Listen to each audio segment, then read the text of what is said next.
In the quaint town of Harpersville, Nebraska, nestled in the heart of the American Midwest, life moved at a leisurely pace.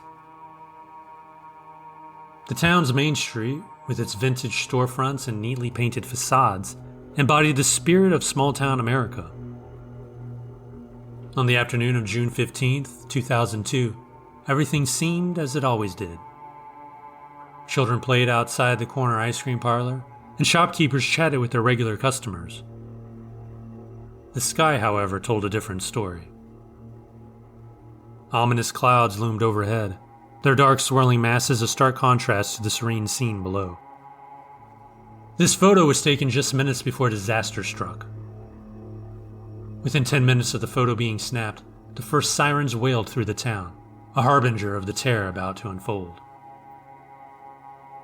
The tornado touched down with a ferocity that Harpersville had never experienced. Winds exceeding 200 miles per hour tore through Main Street, reducing buildings to rubble in mere seconds. The cozy diner, where locals gathered every morning for coffee and gossip, was obliterated. The aftermath was a scene of utter devastation. Emergency responders worked tirelessly, but the toll was staggering. 32 people lost their lives that day, including the town's beloved mayor, who had been trying to direct people to safety. Dozens more were injured, many critically. This photo, once a snapshot of a peaceful afternoon, became a haunting reminder of the town's darkest day.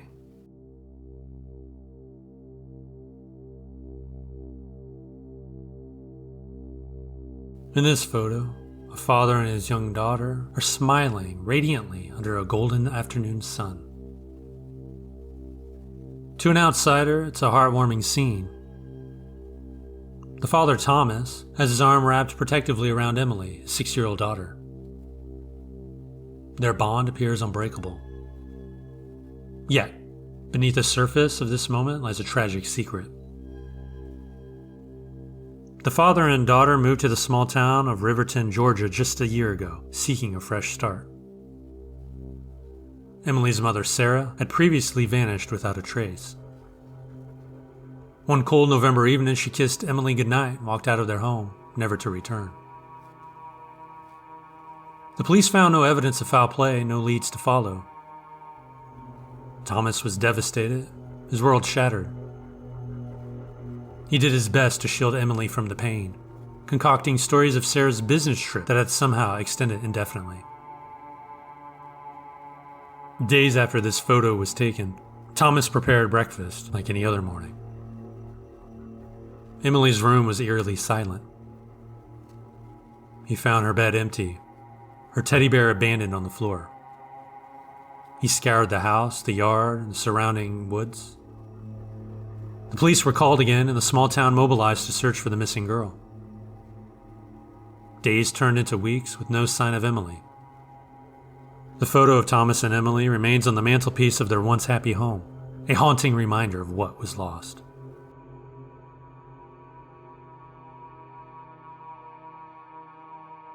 This crayon drawing was discovered tucked away in a stack of papers on the small desk in 7-year-old Lily's room. Lily's mother, Karen, tried to recall when Lily had drawn it. Over the past few months, Lily had become increasingly withdrawn and anxious, frequently waking up in the middle of the night screaming about a dark man in her room. Karen and her husband, Mike, had dismissed these episodes as nightmares, a common occurrence for children. They reassured her with nightlights and bedtime stories, but nothing seemed to ease her fears. The night after discovering the drawing, Karen and Mike tucked Lily into bed and placed the picture on the kitchen table. That night, a thunderstorm raged outside. The power went out, plunging the house into darkness. They soon heard Lily's terrified screams echo through the halls. Rushing to her room, they found her huddled in a corner, eyes wide with terror, staring at the empty space at the foot of her bed. "He's here! He's here!" Karen scooped Lily into her arms while Mike searched the room. Finding nothing, they decided to let her sleep in their bed for the night. As they settled in, Lily whispered, "He doesn't like it when I'm not alone." The next morning, Karen showed the drawing to Lily. "Sweetie," she said, "who is this?" Lily's face paled. "That's the dark man. He comes when you're asleep. He wants me to go with him."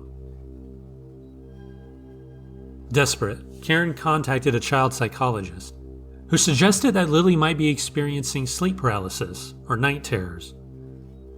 Deep down, Karen felt something more sinister was at play.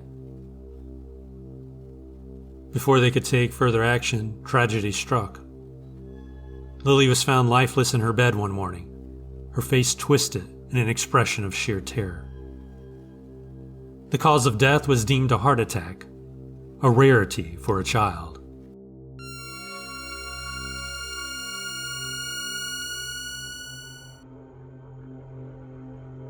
Evelyn Hart was born on October 15, 1983, in the small, quiet town of Ravenwood, Massachusetts. She grew up in a seemingly ordinary family, the youngest of 3 children. Her father was a respected local judge, and her mother was a devoted homemaker known for her community involvement. Despite the normalcy of her upbringing, Evelyn displayed unusual behavior from a young age. She was remarkably intelligent, but exhibited a chilling lack of empathy.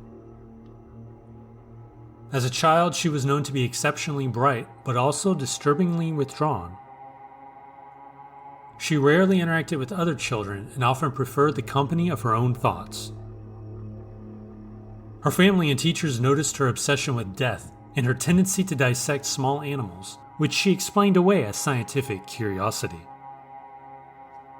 Despite these red flags, her academic excellence allowed her to fly under the radar. Evelyn excelled in her studies and pursued a degree in forensic pathology, a field that combined her interests in science and death. She graduated with top honors and soon began working at the local morgue. Her colleagues noted her exceptional skill and eerie calmness in the face of the most gruesome cases. Evelyn's transformation from a brilliant but strange pathologist to a feared serial killer began in her late 20s. Her first victim was a transient man whose body she meticulously dissected, leaving no clues behind. Over the next decade, she continued her killing spree, targeting society's forgotten individuals, homeless people, runaways, and those living on the fringes. She chose her victims carefully, ensuring they would not be missed. Evelyn earned the moniker the Silent Shadow due to her ability to elude authorities and the media's desperate attempts to uncover her identity. Her kills were marked by surgical precision, reflecting her expertise in anatomy and pathology. Her reign of terror came to an end in 2018 when a rookie detective noticed a pattern in the disappearances of the town's marginalized individuals.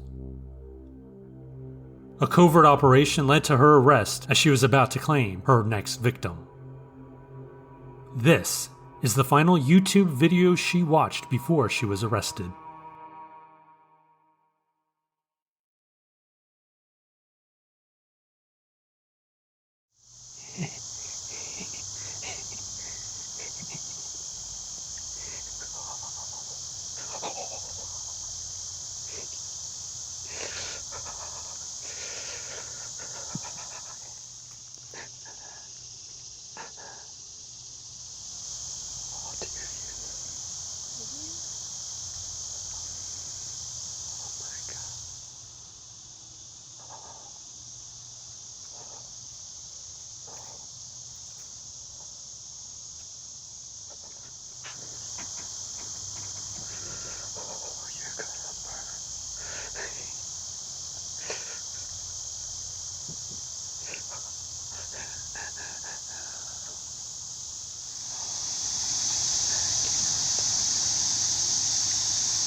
Late one night, I stumbled upon a YouTube channel I had never seen before. As a horror enthusiast, I loved exploring obscure corners of the internet for spooky content. This channel, Spectral Sightings, had only a handful of videos, but their thumbnails were eerily captivating images of abandoned houses, dense forests at twilight, and unsettlingly realistic shadows. The channel's latest video was titled The Last Upload. Intrigued, I clicked on it. The video began with a shaky handheld camera view of an old dilapidated house. The narrator's voice was distorted and echoed unnaturally. He explained that this house was rumored to be haunted by the spirit of a woman who disappeared mysteriously 50 years ago. The narrator claimed that anyone who visited the house and disrespected the spirit would meet a dreadful fate. I watched as the narrator entered the house. The inside was just as decrepit as the outside, peeling wallpaper, broken furniture, and a thick layer of dust covering everything. As he walked through the house, he pointed out various spots where paranormal activity had been reported. A cold spot by the fireplace, whispers near the staircase, and an apparition in the bedroom mirror. I felt a chill run down my spine as the camera lingered on the cracked mirror. The narrator said that the mirror was where the woman's spirit was most often seen. He dared viewers to look into it and recite an old incantation. With a shaky breath, I found myself repeating the words along with the narrator. Suddenly, the video glitched. The screen went black for a moment before the video resumed, but now the camera was focused on a different scene. It was my bedroom. The angle was from the corner of the ceiling, like a hidden camera. My heart pounded in my chest as I stared at the screen. The narrator's distorted voice returned, now more menacing, saying, "You've invited her in. She's with you now."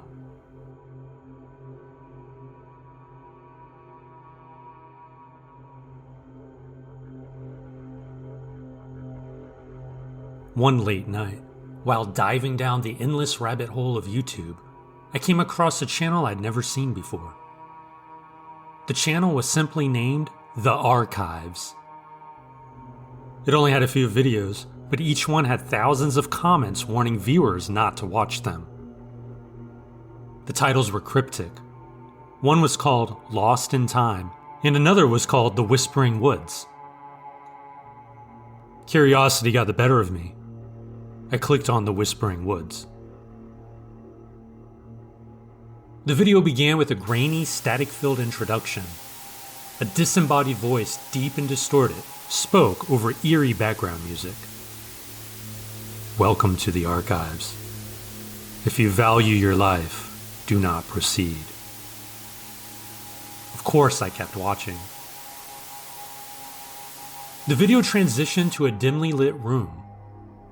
On a table in the center was an old, dust-covered VHS tape. The camera zoomed in and the voice continued. "This tape was found in an abandoned house.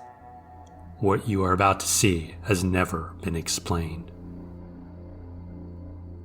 The screen flickered and the scene changed to the VHS tape being played. The footage was shaky, as if filmed by a child, and showed a group of teenagers exploring a forest at dusk.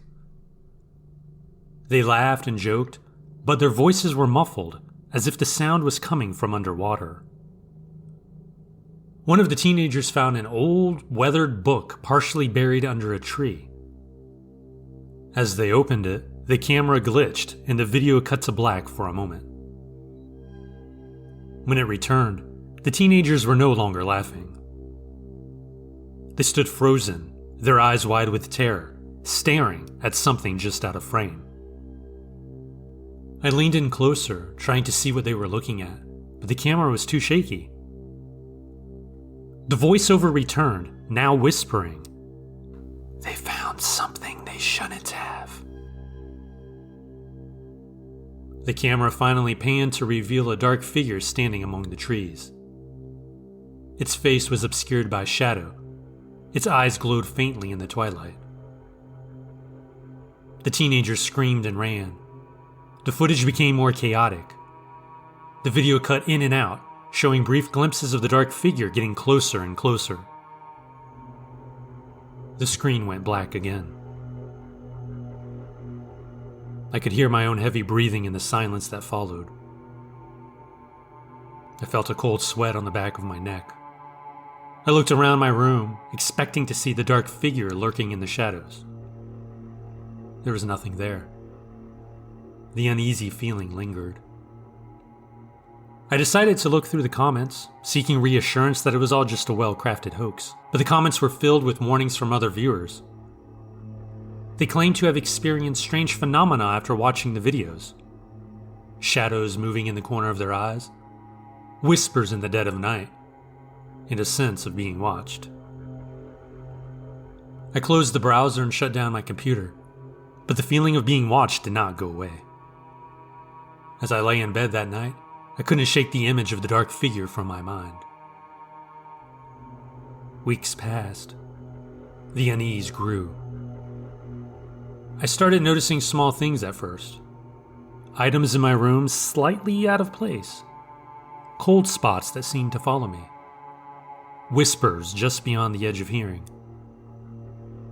One night I woke up to find my bedroom door open, even though I was sure I'd closed it.